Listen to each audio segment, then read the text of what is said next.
बिहार सरकार के खनन एवं भूतत्व मंत्री जनक राम ने आज चकिया प्रखंड के चकबाड़ा अनुसूचित जाति बस्ती में मुखिया भोलाराम के दरवाजे पर एक किसान चौपाल को संबोधित किया। इस दौरान मंत्री ने कहा कि इमरजेंसी लगाने वाली तानाशाह सरकार ने भारत के इतिहास में 25 जून के रूप में एक काला धब्बा लगाने का काम किया है, जहां लोकतंत्र की सारी मर्यादा को भंग कर दिया गया, बेवजह लोगों को जेल में डाला जाने लगा। उन्होंने कहा कि नरेंद्र मोदी ने एक गरीब के बेटे को यहां तक पहुंचाने का काम किया है।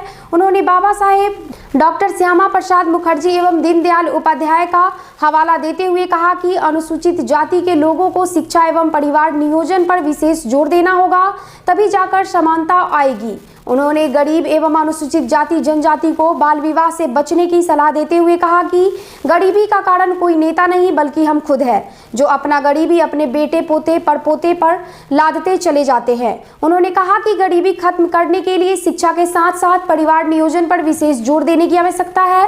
कार्यक्रम को स्थानीय विधायक श्याम बाबू प्रसाद यादव ने भी संबोधित किया।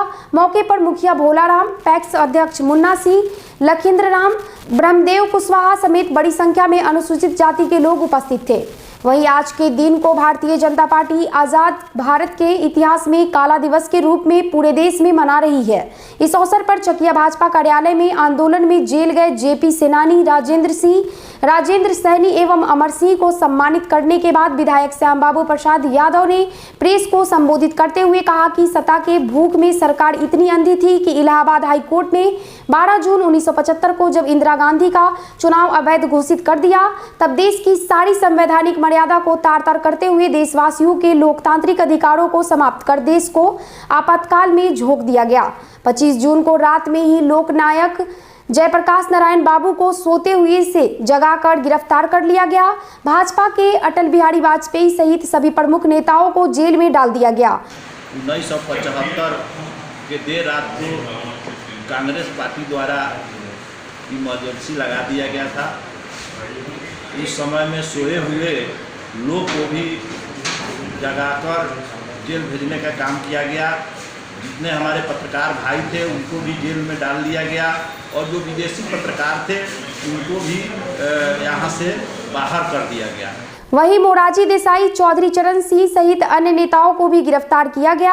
आरएसएस के सरसंघ चालक समाजवादी नेता राजनारायण जी, नानाजी देशमुख, कर्पूरी ठाकुर को भी गिरफ्तार किया गया। इतना ही नहीं, देश के चौथे स्तंभ प्रेस की भी स्वतंत्रता छीन ली गई और 253 पत्रकारों को जेल में डाल दिया गया। वहीं विदेशी पत्रकार को भारत से निकाल दिया गया। श्री यादव ने कहा कि आपातकाल के दौरान 18 पत्रिका बंद कर दी गई, 290 अखबारों के विज्ञापन पर रोक लगा दिया गया। इसके साथ ही प्रेस काउंसिल ऑफ इंडिया को भी भंग कर दिया गया। इंदिरा गांधी ने अपनी तानाशाही रवैये से देश के लोकतंत्र को चूर चूर कर दिया, इसलिए 25 जून देश के इतिहास में काला धब्बा के रूप में है, जबकि भारत में आपातकाल थोपे जाने का कोई औचित्य नहीं था। उन्होंने कहा कि सर्वोच्च न्यायालय से जनवरी 2010 में इस बात को माना भी है कि आपातकाल के समय भारतीय नागरिकों के मौलिक अधिकारों का हनन किया गया। महामहिम राष्ट्रपति प्रणब मुखर्जी ने अपने 79वें जन्मदिन पर प्रकाशित पुस्तक में लिखा कि 1975 का आपातकाल टालने योग्य घटना थी। इस दुस्साहसिक कदम के लिए श्रीमती गांधी को भारी कीमत चुकानी पड़ी।